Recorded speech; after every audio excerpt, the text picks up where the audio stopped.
Sure that it is coming. It's now 11 seconds late. Yes, it's late.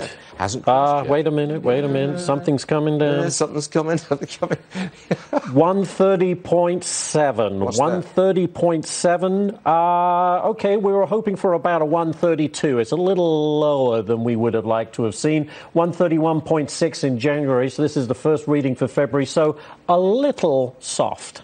Let's bring in George Say, market watcher of the moment. George, I don't know what to make of a reading of 130. You tell me if consumer confidence is still strong. It's still very strong, but the market's giving consumers many reasons to be concerned. The coronavirus is obviously a big deal, and you've got the election turmoil and everything like that. So I don't think it would take a whole lot for consumer confidence to drop some, but there's still so many reasons to be confident. I don't expect it to take a big dive, and that's a pretty good number. Okay, stay there, George. I'll get back to you in just a moment. As for the market, not much of a response to that consumer number. We're up 115 points, just above the 28,000 level. All right, now this. The virus is spreading, testing governments the world over. Some regimes are just not capable of dealing with it. The virus is a threat to those regimes. Some, in my opinion, may not survive. Case in point, the new virus hotspot, Iran. The outbreak is in Qum. That's a religious city with thousands of pilgrims coming and going on a daily basis, potentially spreading it throughout the Mideast. The authorities in Tehran have not been truthful with their own people. After a report of 50 deaths in that city, Qum, the health minister denied it, and he put a gag order on reporting. Just hours later, the man in charge in Qum went on state TV and said the situation there was very dire and disease has spread across the city. End quote. Result? Panic. And that's a threat to the Khomeini regime, which already has zero credibility among the Iranian people. In China, widespread criticism of leader for life, President Xi Jinping. The authorities were slow to report the outbreak in Wuhan, and many believe they have not been fully truthful about its spread. Xi's presidency, that's not in doubt, but his authority has surely been eroded. And if he can't restore China's dynamic economy, then he's in real trouble. What a contrast with America. This open democracy is so far dealing with it successfully. President Trump wants $1 billion to develop a vaccine and $2.5 billion to cope with containment. Senator Schumer is critical of the president's efforts, and that's as it should be. Politicians should hold the president accountable. Backbiting politics has its place. At least we the people, we know what's going on.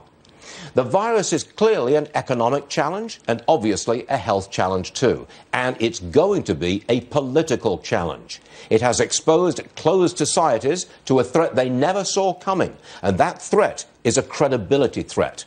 The people no longer trust their authoritarian leaders. And that, from Tehran to Beijing, will be a very big problem. Bill McGurk, Wall Street Journal editorial guy, is with us now. By the way, Iran's top health official has just said, I got the virus. Right. I mean, I think that's a real problem for that regime. I think you're absolutely right. You know, there was a woman, Nian Chang, who wrote Life and Death in Shanghai, was put into jail because her husband worked for Shell. And she told me, she came to the U.S. later, and she told me that the politics, the point you were making, in China, everyone says they support you. But you don't know what they're secretly doing. Like I might say, I support you, the leadership, but secretly, he said the advantage in America, it's out in the open. If I oppose you, like Chuck Schumer opposing Trump, it's out in the open and you see. And I think that gets to the superiority. The market is based on pricing systems, right? Information. And we spread information. A command economy and authority is based on obedience to the leader, right? And not telling them bad news. What happened to the doctor when he found this virus? He got a visit from the police department, and they told him to shut up. You know? Not good. Right. Now, you've got an editorial in the Journal today, talking about panic in the market, but not panic on the virus. Right. It's a market pandemic. Right. What are you saying? Main point. I think the main point is there's uncertainty, so of course the market, the market's going to react. But we have look. It's like when you go in a hospital. So my experience is people that have gone to a hospital, something serious, you don't know what it is. In the beginning, there's all question marks, and gradually they do tests, rule things out, and it's amazing how quickly they come to a diagnosis. I think we will find a vaccine and so forth. It'll take time. So we can solve that problem. But this thing's got to wash around the world. Right. Well, and really slow the world economy. And again, no one in these countries trusts their own government to tell them the truth. So even if they say we've contained it, who's going to believe them? It's a hell of a problem, isn't it? Excuse my language. Yes. Okay, hold on a second, Bill. I want to get back to George Say. George, I believe you think that this virus could be a black swan for the market. Is that correct?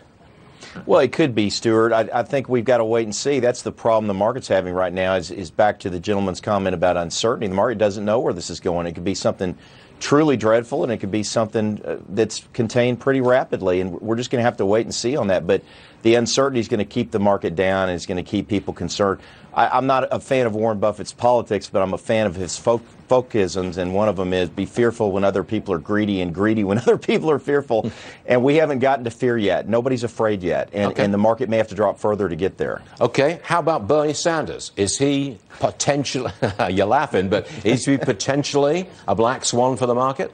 I think he's a very severe threat, especially if the Democrats capture the Senate as well. If they control the legislature, the Congress, and the executive branch, there's no telling what kind of onslaught Sanders could have on capitalism and our economic systems. And speaking of greed, you always hear about these greedy capitalists and billionaires, but it's the left that's greedy. They want to take from people who've created wealth and dole it out to everyone who doesn't have it, irrespective of merit. And that's pure greed. And Sanders represents that, and that's what he's trying to do. So he is a potential black swan, no doubt about it. All right, I'm with you on that one. Hold on for a second, George. Check that market. You've got to keep a close eye on it. When the market went down, the Dow down 1,000 points yesterday, you've got to check today to see what's the reaction this morning. Any rebound, any bounce back? Well, the answer is that is a very modest rebound. You're up 80 points on the Dow, 8 points on the S&P, 37 on the NASDAQ.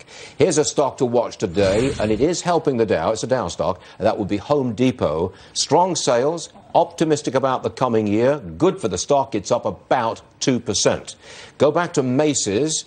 It's $15 a share. It's actually down 6 cents. It reported stronger holiday sales, but we had a guest momentarily, just moments ago, who said that thing is a sinking ship. $15 a share on Macy's. We have news on the virus.